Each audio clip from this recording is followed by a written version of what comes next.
आज अर्घाखाँचीको यात्रामा हामी यस्तो ठाउँ पुग्दैछौँ, साँच्चै चट्टान उम्रिएको पहाड नै छ यहाँ। कालढुङ्गा हालको रक गार्डन, जहाँ चुच्चे चुच्चे काँडेदार ढुङ्गाहरू धेरै ठुलो क्षेत्रमा फैलिएको छ। र यही यात्रामा हामी तारा खसेको यो अनौठो शैलीको आकाशदेवी मन्दिर पुग्नेछौँ। यहाँ तलदेखि माथिसम्म म गनी हेरौँ, 1 2 3 4 5 6 7 8 9 10 11 12 13 अर्घाखाँचीको डाँडाको धुरीमा रहेको छत्र देवालय पुग्नेछौँ।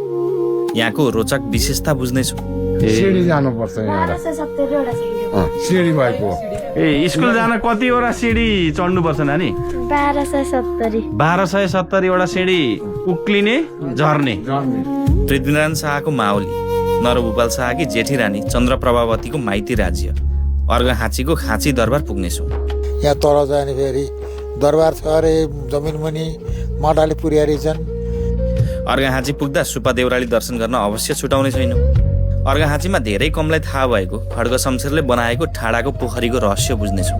र त आउनुहोस्, तपाईँ हामी सँगै सुरु गरौँ है त अर्घाखाँचीका यी अद्भुत स्थानहरूको यो यात्रा।